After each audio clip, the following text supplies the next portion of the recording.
Hi everyone, my name's Kylie Stothers.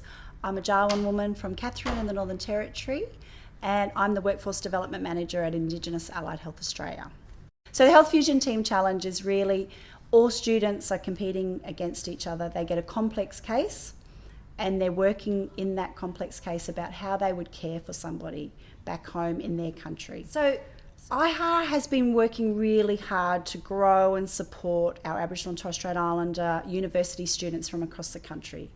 So we were looking for opportunities to bring our students together outside of a university environment to give them an opportunity to learn multidisciplinary skills, embed their cultural knowledge in their health professional study, and actually get the opportunity to network with like-minded students from across the country.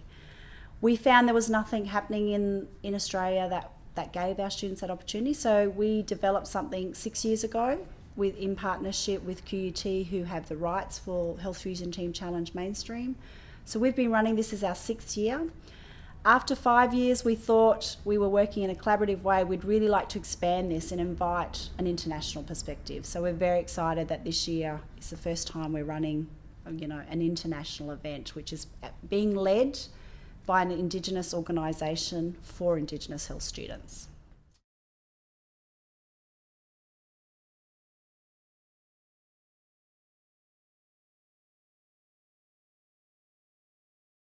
It's been so awesome. The day has been so good. The students that we have brought along to this challenge have just said that this has been such a great opportunity for them to share their experiences, their knowledge, and also to be able to kind of look at the differences but the similarities between the Indigenous nations as well.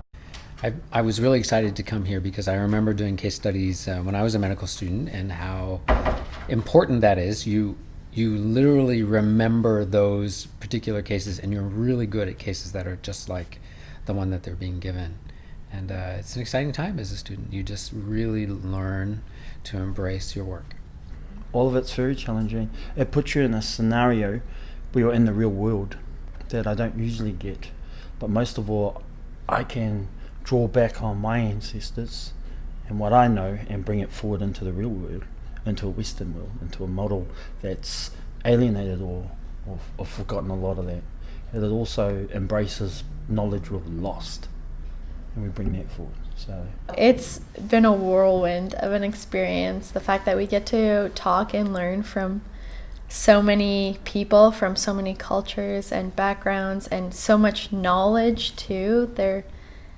It's just been, I don't even know how to say it. It's indescribable, really. Like, I can't believe I get to be here and learn from so many phenomenal Indigenous people. It's an honor.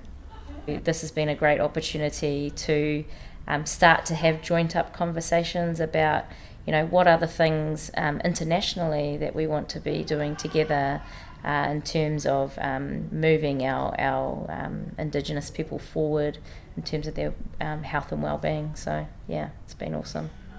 I was really impressed by our 5 students and how quickly they arrived at the patient being a whole person within a context, like a community and family context.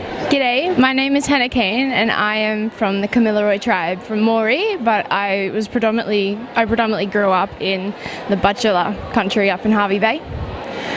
My story, I guess, I'm not entirely sure. My dad, when he was 4 months old, he got meningitis and so he became permanently deaf, which meant that he didn't get to hear any stories, and so then I didn't get to hear any stories. I was relocated 4 years old, and so it was a 9-hour drive back to see my family down in New South Wales, so didn't get to see them much, didn't get to hear much of a story. So my cultural identity is a bit non-existent, but that's why I'm here. I'm here to try and get something, and from this experience, I guess I want to say that for the first time in years, I feel that I'm home. I've come home. I found people, my family. I found a family that loves me and supports me, and I am eternally grateful for IAHA for that.